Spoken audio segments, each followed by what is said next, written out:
그 절규 속에서 진실은 이미 무너지고 있었다.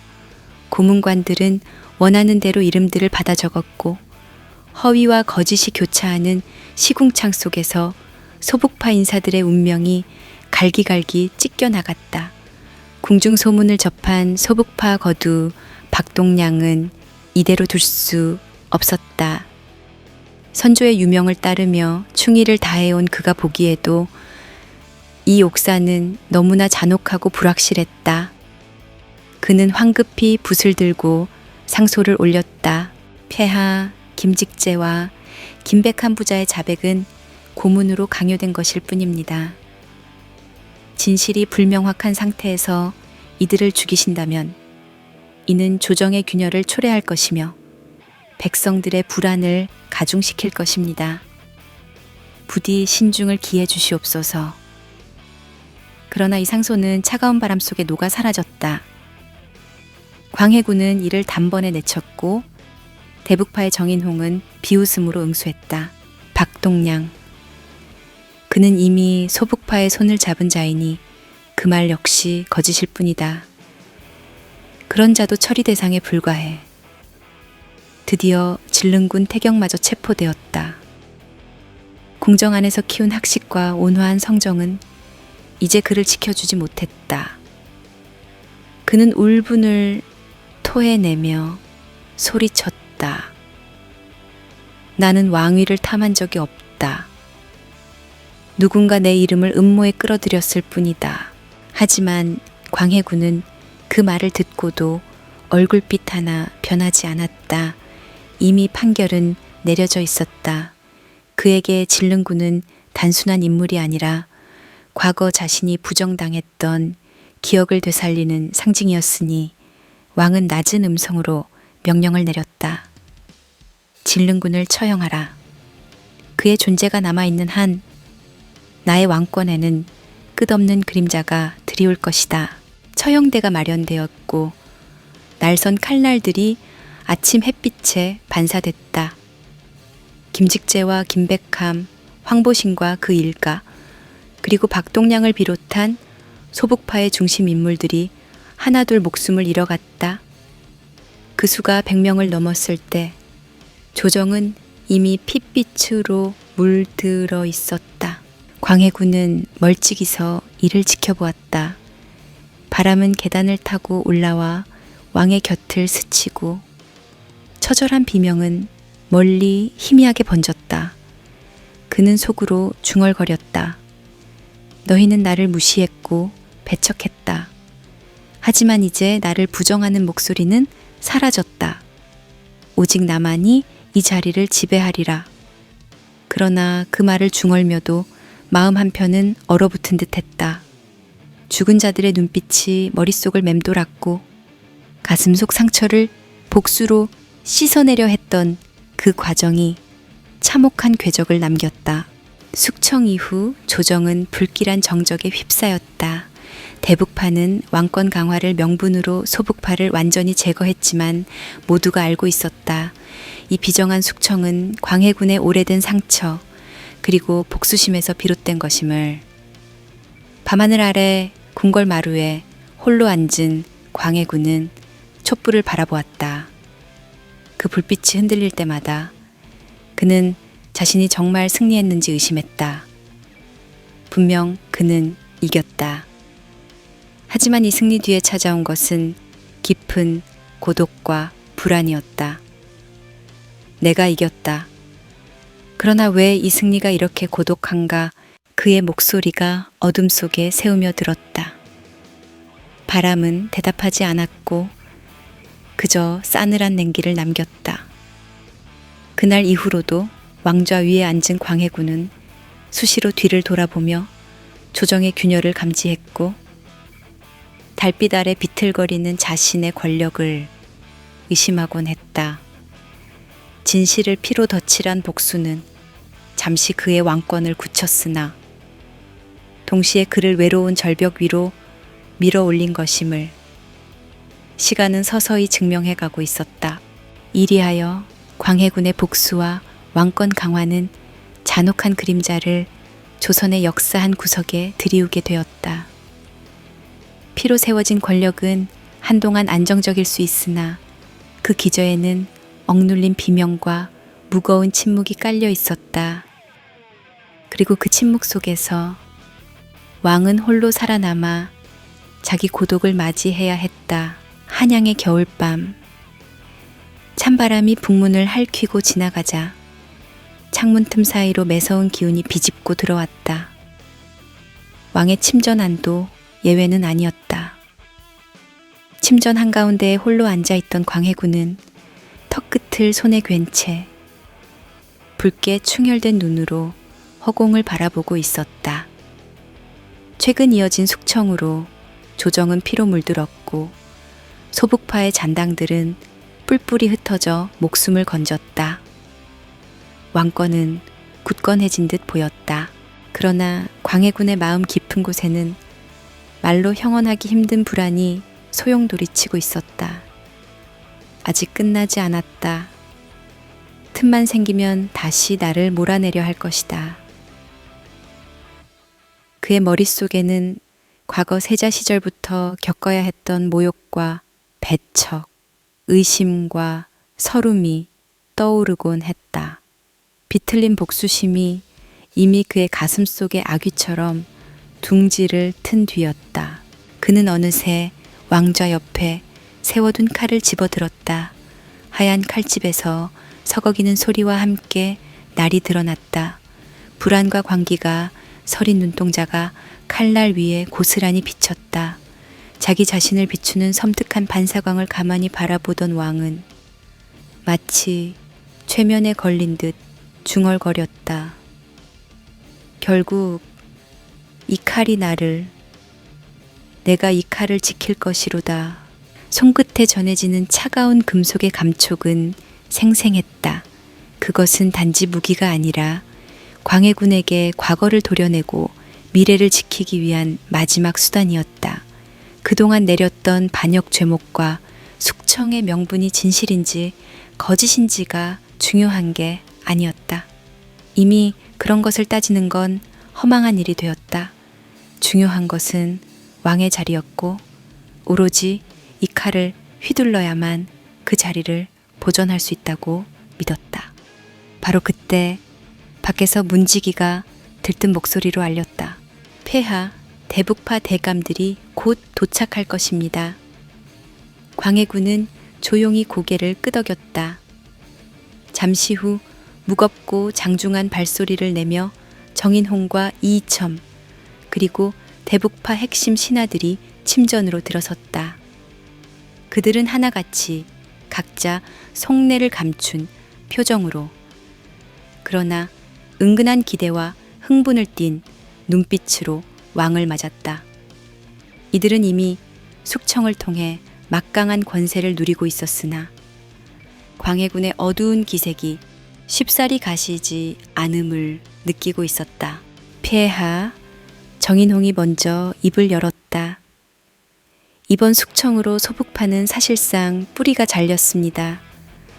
더는 그들이 결집하기 어렵사오니 이제 민심을 다스려 백성을 안심시키시옵소서. 광해군은 한참 동안 대답하지 않았다. 대신 손에 쥔 칼의 날을 손가락으로 천천히 훑었다.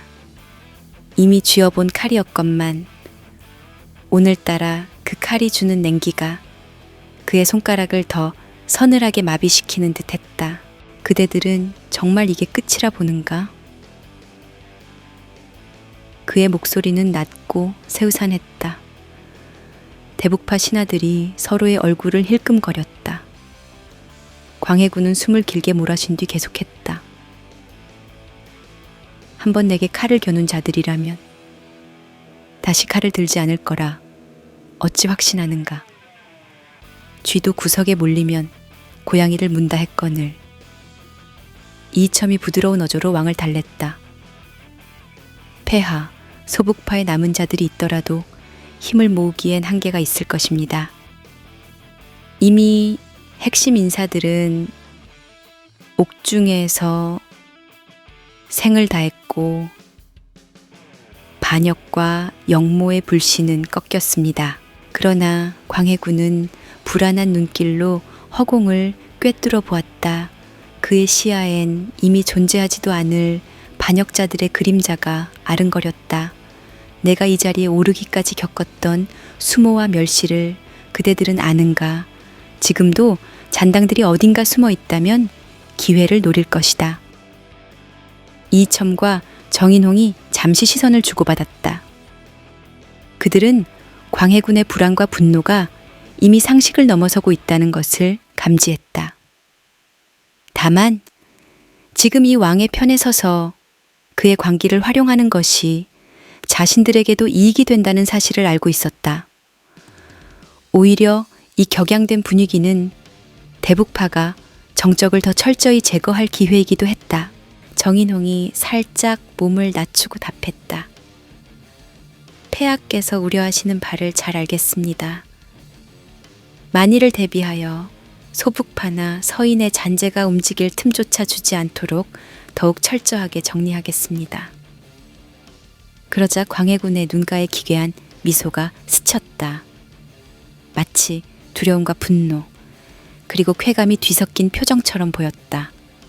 그래, 더 철저해야 한다. 왕은 칼을 높이 들어 등불에 비추어 보았다. 등불에 어른거리는 칼끝이 마치 핏빛으로 물든 것처럼 보였다. 권력을 얻는데도 지키는데도 광기가 필요하다. 그대들이 나와 함께 이 길을 간다면 내 손이 다시 붉게 물들어도 개의치 말아야 할 것이다. 이 말이 끝나자마자 정인홍과 이이첨을 비롯한 대북파 인사들의 눈에 묘한 빛이 스쳤다. 그 빛은 곧 의기투합의 신호였다. 상호 간의 이해관계와 권력욕을 알고 있는 그들이기에 이 광해군의 광기, 어린 명령 또한 기꺼이 활용할 참이었다. 왕은 자리에서 일어나 천천히 옥좌를 내려왔다. 칼끝을 바닥에 닿을 듯 말 듯 끌며 신하들을 향해 다가섰다. 주위를 맴도는 정적이 숨막힐 듯 무거웠다. 광해군은 신하들의 시선이 칼끝에 고정된 것을 느꼈다. 이 칼이 어디로 향할지는 아직 모르겠다. 다만 내가 두렵거든 떠나도 좋다. 정인홍이 서둘러 허리를 숙였다. 폐하, 결코 물러서지 않겠습니다. 폐하의 뜻이 곧 대북파의 뜻이옵니다. 좋다. 광해군이 낮은 음성으로 내뱉었다. 그러면 모두에게 경고하라. 또 한 번 나를 부정하려는 세력이 있다면 이번엔 자비 없이 그 뿌리까지 도려낼 것이다. 그날 밤 궁궐에는 한 차례 더 아문이 드리워졌다. 대북파 핵심 인사들은 소리 없이 움직이며 또 다른 명부, 아직 처리되지 않은 가문과 인물들의 이름을 정리하기 시작했다. 한편으론 왕의 불안과 광기가 언제 자기들조차 향할지 모른다는 공포감에 사로잡혔다. 그럼에도 그들은 이 미친 칼날을 적극적으로 부추기면서 더욱 거센 숙청을 준비하고 있었다. 광해군은 깊은 밤 침전에 홀로 남았다.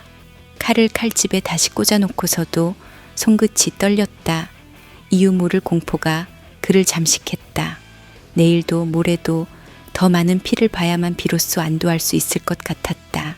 설사 그 안도가 잠시 환영에 불과하더라도 그는 이미 멈출 수 없는 길을 걸어가고 있었다.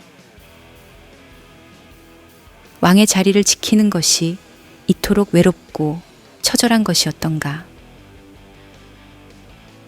그 속마음은 중얼거림으로 끝났지만 눈빛에는 이미 도취된 광기가 움트고 있었다.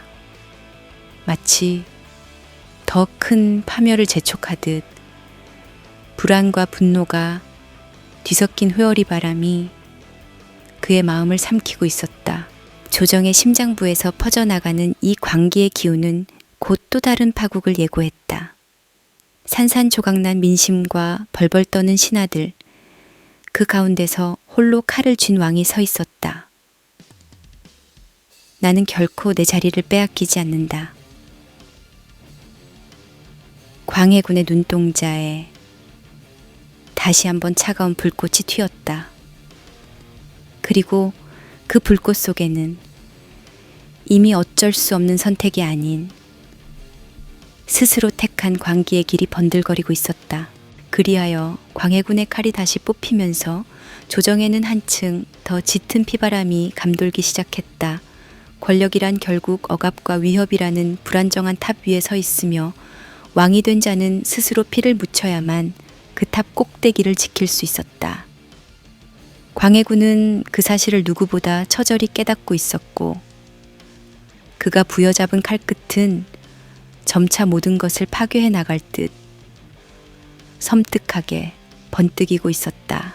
1613년 초입 남한강 물안개가 희미하게 퍼져나가는 새벽녘 여주의 한적한 강변을 따라 농부 차림의 사내들이 흩어져 있었다. 그들은 소금 장수로 나무꾼으로 보였지만 가까이 다가가면 그 눈빛에는 묘한 날카로움이 번졌다. 그들 중 7명을 중심으로 도란도란 말소리가 오갔다. 이들은 바로 강변치루라 불리는 무리였다. 서늘한 바람이 갈대숲을 흔들 때 그들의 수장격인 박응서가 천천히 말을 뗐다. 여기 모인 우리는 모두 서얼, 배제당한 피를 가진 자들이다. 그러나 운명을 거부하고 우리만의 세상을 만들겠다. 이름하여 무륜당이라. 고개를 끄덕이는 이들 사이로 심우영과 서양갑, 박치희와 박치인 형제, 이경준, 허흥인의 얼굴이 순서대로 빛을 받으며 드러났다. 모두 권력가들의 서자로 태어나 조선 사회에서 을에 겪어야 하는 멸시와 냉대를 견뎌온 이들이었다. 유리가 필요 없는 집, 즉 신분과 차별이 없는 이상 세계를 꿈꾸며 그들은 무른 흙을 손으로 움켜쥐듯 새로운 삶의 터전을 잡아나갔다. 강변 7연이라 칭하던 이들, 남한 강변에 뿌리 내린 무륜당이 이제 막 숨을 쉬기 시작했다. 낮이면 무륜당 사람들은 평범한 사람들이었다. 젊은 사내들은 집신을 엮으며 장터를 기웃거렸고 여인들은 소금자루를 짊어리고 강을 건넜다. 나무꾼 차림의 이들은 마을 앞산을 오르내리며 땔감 장사를 하는 듯 보였다. 그러나 해가 넘어가면 상황은 달라졌다. 무륜당의 안쪽 조그마한 초가집 안에 등불이 켜지면 치루는 낮에 가면을 벗어던졌다. 모여 앉은 이들은 숯불 위에서 가볍게 든 술을 나누며 세상을 논했다. 우리는 왜 차별받아야 하는가? 이경준이 부드럽지만 힘있는 목소리로 물음을 던지면 박치희가 답했다. 단지 서얼이라서. 그들이 정한 잣대가 무엇이길래 우리를 낮추는가? 허흥인이 고개를 끄덕였다. 그러니 우리가 스스로 유리 없는 집을 세우는 거다. 신분이 유리벽처럼 우리를 가르는 세상을 부셔버리는 게 우리가 할 일이다. 박응서의 목소리가 그 말을 이었다. 맞다. 우리가 빼앗는 것은 단지 재물이 아니다. 그것은 부패한 체제를 흔드는 함성이다. 이 밤 우리는 세상을 거꾸로 뒤집을 도적이 된다.